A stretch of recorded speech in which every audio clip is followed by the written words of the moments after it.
শুভ সকাল। আর শুভ সকাল মানেই কাজের সকাল। আজকে কোনো অনুষ্ঠানের নয়, ভ্রমণের ভিডিও নিয়ে এসেছি। আজ 30শে জানুয়ারি, বৃহস্পতিবার। আমাদের জলদাপাড়া ও জয়গাঁওয়ের ভুটান ট্যুরের প্রথম দিন। এখন ঘড়ির কাঁটায় 6:30 বাজছে। আমরা দাঁড়িয়েছি বহরমপুরের বাইপাসে নতুন পার্কিংয়ে। ওখানে আমাদের সবাইকে চা ও বিস্কুট দেওয়া হচ্ছে। পরে আমরা আবার বাস দাঁড় করাবো গাজলে রাতের ডিনারের জন্য। এখন ঘড়ির কাঁটায় বাজছে ভোর 5টা। আমরা জলপাইগুড়ির সীতাগুড়িতে দাঁড়িয়েছি চা খাওয়ার জন্য। সীতাগুড়ির থেকে ছাড়ার পর রাস্তায় এতটাই কুয়াশা যে দৃশ্যমানতা একটু কম হচ্ছে, তার ফলে গাড়ি আমাদের আস্তে আস্তে চলছে। এখন ঘড়ির কাঁটায় বাজছে 7:30। আমরা চলে এসেছি জলদাপাড়া ফরেস্টের সামনে। এখানে আমরা কিছুক্ষণ রেস্টের জন্য একটা হোটেল নিয়েছি, সাথে এখানে আমাদের টিফিন রেডি করা হচ্ছে। এখন রাঁধুনিরা ব্যস্ততার মধ্যে আছে রান্না তাড়াতাড়ি তৈরি করার জন্য। জলদাপাড়ার থেকে আমরা ঠিক 12:30টায় বাস ছাড়লাম। আমরা 1:30টার মধ্যে পৌঁছে গেলাম জয়গাঁওতে। এখন আমরা জয়গাঁওতে প্রবেশ করছি আর ভুটান বর্ডারের সামনে আছি। এবার দেখুন আমাদের গেস্টদের আমরা কত সুন্দর রুম প্রোভাইড করি। তার একটাই কারণ, আমাদের ট্যুরে প্রচুর ফ্যামিলি আসে আর ফ্যামিলিরা সবসময় রুমটা যাতে সুন্দর হয় সেটা সবসময় দেখে। আর আমাদের টয়লেটটা, বিশেষ করে আমরা টয়লেটটার উপর বেশি খেয়াল রাখি, কারণ টয়লেটটা যেন পরিষ্কার পরিচ্ছন্ন হয়। দেখুন আমাদের রাতের ডিনার দেওয়া চলছে। আর এই হোটেলে চেয়ার টেবিল না থাকার ফলে নিচেই খাওয়ানো হচ্ছে।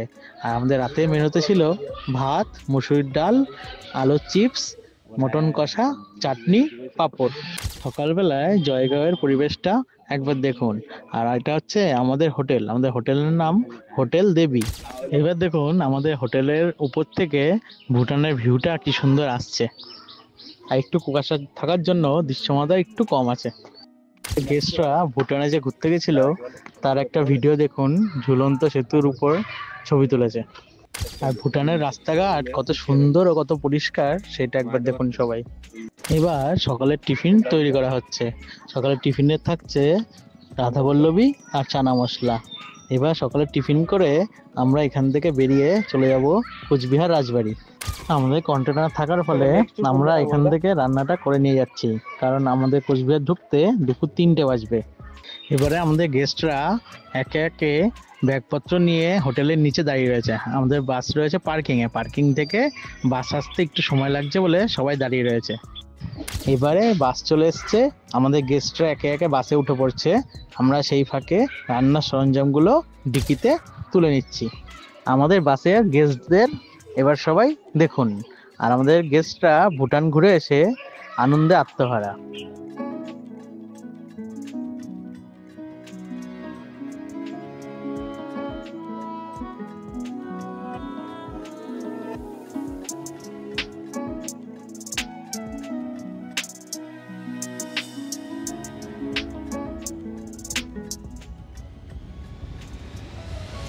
এখন আমাদের বাস হাসিমারা জঙ্গলের মাঝখান দিয়ে যাচ্ছে।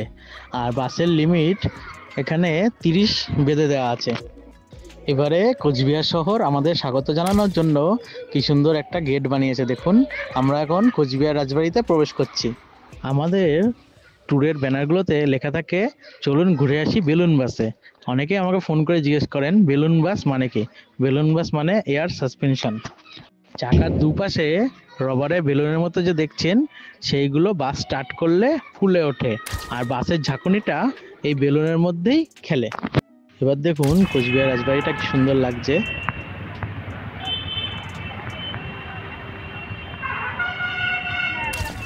রাতের বেলায় কুচবিহার গেটটা কত সুন্দর লাগছে দেখুন। আর কুচবিহারকে টাটা বাই বাই বলে আমরা এবার বাড়ির উদ্দেশ্যে রওনা হলাম। এখন আমরা চলে আসলাম শিলিগুড়িতে। রাতের খাওয়া দাওয়ার জন্য আমাদের বাস একটি হোটেলে দাঁড় করানো হয়েছে। রাতে প্রচণ্ড কুয়াশা থাকার কারণে আমাদের গাড়িটা আস্তে আস্তে চলেছে। এর ফলে আমাদের বাড়িতে পৌঁছতে একটু দেরি হয়ে গেছে। আর দিনের আলোতে ফারাক্কা ব্যারেজটা কেমন লাগছে সেটা একবার দেখুন। পাশেই নতুন যে 4 লেন ব্রিজটা হচ্ছে সেই ব্রিজটা আর কিছুদিনের মধ্যেই চালু হয়ে যাবে। আমাদের সব গেস্টরা সেফলি বাড়ি পৌঁছে গেছে এবং আমরাও খুব ভালোভাবে ট্যুরটা শেষ করলাম। সমস্ত গেস্টকে নিউ অয়নিশ ক্যাটারার ট্যুর অ্যান্ড ট্রাভেলসের পক্ষ থেকে আমাদের পাশে থাকার জন্য ধন্যবাদ জানাই। আর এইভাবেই যেন সবসময় আমাদের পাশে থাকে। এখনো পর্যন্ত আমাদের ইউটিউব চ্যানেলটি যারা সাবস্ক্রাইব করেননি তাদেরকে বলবো আমাদের ইউটিউব চ্যানেলটি সাবস্ক্রাইব করে দেবেন। আমাদের ইউটিউব চ্যানেলের নাম নিউ অয়নিশ ক্যাটারার।